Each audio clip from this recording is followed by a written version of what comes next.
Hi, this is Shawn Abrams with Leading in the First Person. Today's topic, the Nemesis of Your Business. Be right back.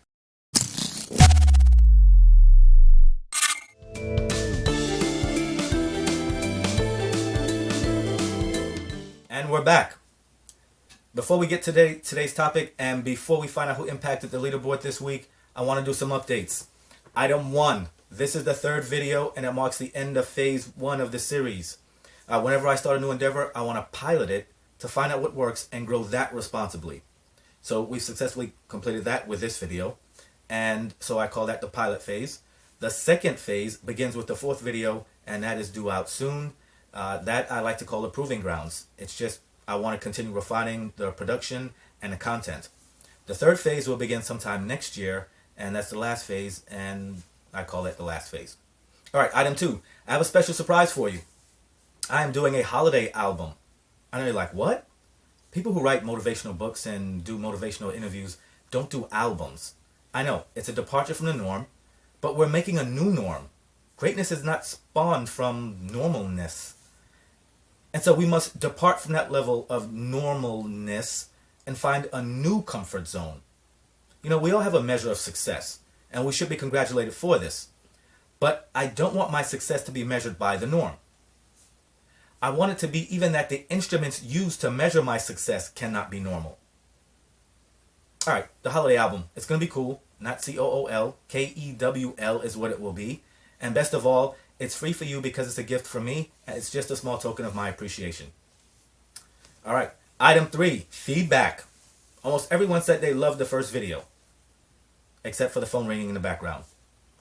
And almost everyone said the second video wasn't as good as the first video, even though the phone was ringing in the background. All right. You see, I learned something. A little bit of success can have a huge impact on you. So I'm going to try to return to what was true to the first video. I hope that happens here, and I hope we continue to do it going forward. I like that we were able to connect and people had so much positive feedback. All right, item 4, shoutouts. I've done 2 videos so far, and I forgot to do shoutouts. Why? I'm from New York. We invented the shoutout. All right, the first shoutout goes to positivitycoach.us. That is his Twitter handle. But his government handle is Bree Schiedelmeyer. I'm going to give you one of his quotes from his Twitter account. He says, "It is human nature to want to be significant. We're all on this platform looking to be acknowledged, but realize this one thing, you are already significant." What else could Positivity Coach say? That's pretty cool.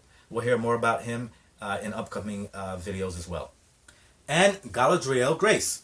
Her Twitter handle is @Galadriel Grace. She's a writer, an editor, an expert business assistant, and she does so many other things.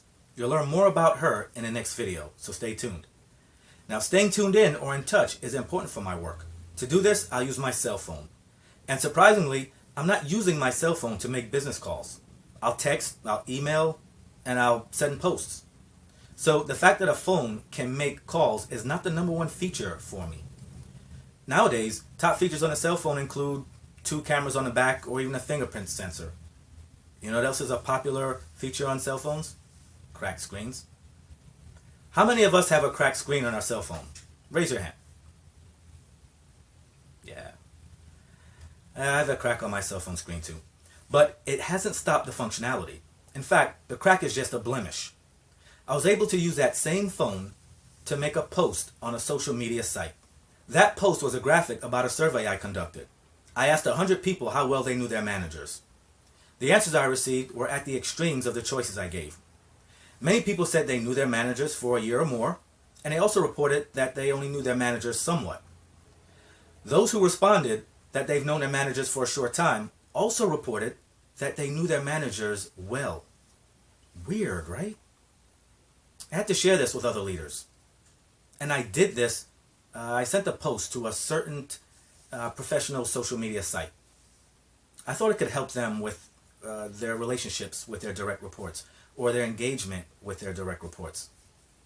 It seemed to me that initially when you meet someone, you're cordial, you're polite, you want to set a good impression, you exchange a lot of information, especially if this is your new manager. Now, according to the data, these same relationships soured over time. And I believe this happened because the longer you know someone, particularly at work, the more shortcomings could surface, the more rough spots you have, the more opportunities for you to say, "Well, I didn't see that coming. Maybe I don't know that person," or "Who are you?" So I thought I was doing a good thing by sending that post, but what I got was a negative comment. This person was to my social media experience what a cracked screen is to a cell phone. You still have the same functionality, but now you have this blemish. The leader in me wanted to reach out to this person. I want to talk to them. Their comment, while important, I wanted to tell them that it wasn't prudent at this juncture. I wanted to defend myself, or defend my post. Now, I was torn between responding to them or listening to my thick skin, which is like, "Shawn, you can't please everyone." And in this case, the person didn't even cite the source of their contention. They just went negative with it. But we have to be careful as leaders. We can't get tempted into a volley of back and forth emails or something like that. Leaders never win in those situations, even if you're right. So I said I was torn. Do you know what the Latin word is for torn? It's shisa. That's what I felt when I read that comment. Shisa. Torn. It's like those wildlife shows. You ever see those nature shows where you see some big predator like a big cat chasing a prey item like some small antelope, and you're rooting for the big cat because she's so beautiful and so graceful as she's running. You're like, "Yay! Go big cat, go big cat." And then they show the antelope's mommy in the distance watching the whole thing play out, and she's helpless.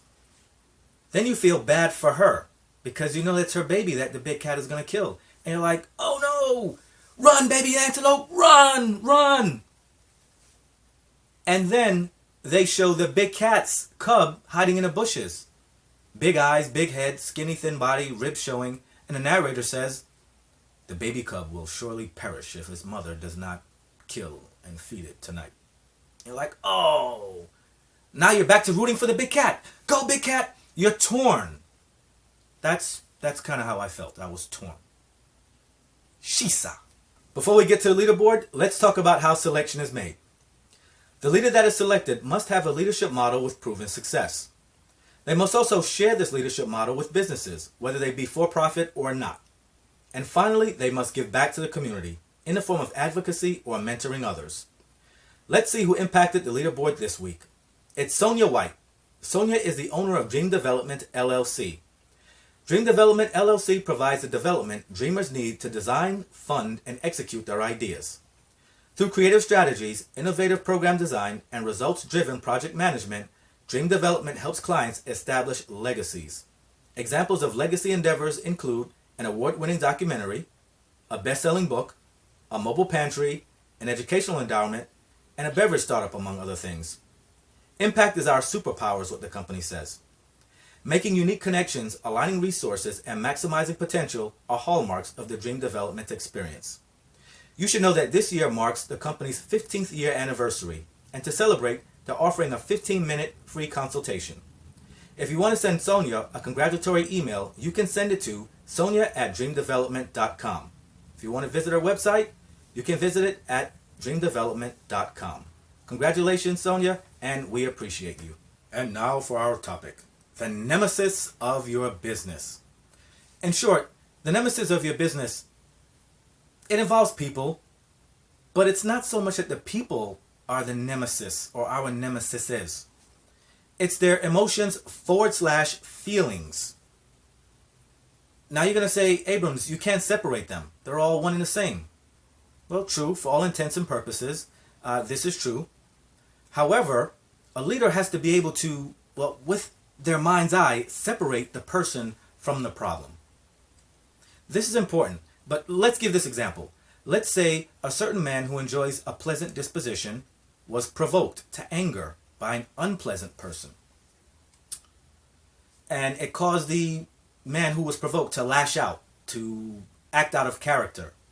We could say that the man who was provoked became angry, but I don't think we could say that he's an angry man. See, there's this difference, that separation. We're separating the person from maybe whatever they did or maybe whatever they said. This is how we've chosen to contain the problem. as leaders, we have to do this for those that we lead. We have to compartmentalize. Here's a person and here's a problem. Sometimes we don't do that, and we treat the person and the problem as one, as the same. Now, that's a problem for the person as well, because in their mind's eye, or they would perceive you as saying, this is them and this is the problem, and if the problem is bad and wrong, then they too are bad and wrong. They will be less inclined to receive your message, no matter how good it is. Let's say that you sat down that certain man and you wanted to talk to him about some shortcoming, maybe about his anger that you witnessed or was reported to you. He may, at the time he sits down, he may want to just start talking right away. I think it's okay. You know, some managers, some leaders think it's important to set the tone and stop the person and say, nope, your chance to talk was before. Right now, you're going to listen. No. That could be bad because the person has these feelings bottled up. If you stifle them, they don't get it out. When they do get to speak, when they do begin to express how they feel, it's going to explode. It's like shaking up a can of soda. So I want them to get it out, even if they go first, but I want to help them bring it out in a controlled way. I want to help them to breathe, help them to think, help them to communicate with me more effectively. It may not work in every case, but I might ask them, or might just say, listen, right now, what is the most important thing to you? What is the problem that you have? Because I want to take notes. I want to write down what's important to you. You'd be surprised. What they have to say to you at that time may not be related to that issue, and it may not even be work related. It could be at home. Okay, we're going to write it down. So the first issue is home. What is the next issue? So I'm breaking up whatever they tell me. It's the start of the process. It's showing them that I can break up the problem, and I want to separate them from the problem. We're going to contain it or compartmentalize it. So I have no problem letting them talk first or start the discussion. And you know, if you let people who are wrong talk long enough, they will start talking right. They'll start saying, you know I wasn't supposed to do that, and I'm willing to receive whatever, corrective action I'm supposed to get. It's less work for you if they see it themselves, and they're more apt or more inclined to stick to whatever they're saying because it's their words. This goes over better. And we definitely don't want to say something like, didn't we talk about this before? And your lecture won't help matters either, a long lecture. Because no matter how right you are, people will think you're wrong because you're making the issue bigger. The longer you talk about it, the bigger you make the issue. And the bigger the issue is, the farther you two are apart because the issue is between you. So the way you might want to address it is to take away ownership of the problem from the person. We're going to identify the problem. We're trying to separate them from it. And now we're trying to take away the ownership. This is important because no one wants to own a problem. It's kind of counterintuitive, I know. But if I had a car that wasn't good, and you said to me, Shawn, your car is not good at all. Why don't you fix it? Well, I know my car is not good. I own that. Literally. It wouldn't make me feel good. Now, if you said to me, Shawn, your car was a big investment and it's a big responsibility, maybe you should put it on a maintenance schedule, or have you considered putting it on a maintenance schedule? That goes over better. So what you've done is you've taken away the ownership, or you're not talking about ownership, you're talking about something else. It's called onus. Onus is responsibility. So you're not letting them off the hook. You're keeping them right there, but there's no stigma attached to it. And again, no one wants to own a problem. We've identified the problem as a problem, but we don't want to attach it to the person. This is important because you want to give the person a window of opportunity to recover. Not just fix the problem. You as a leader, you have to facilitate this for them. All right, let's recap. We said that we want to separate the person from the problem. If we fail to do this, the person may think that we perceive them as a problem. That's not good. We also said that you can have ownership or onus of a problem, but we agree that ownership of a problem is not good because no one wants to own anything that is bad.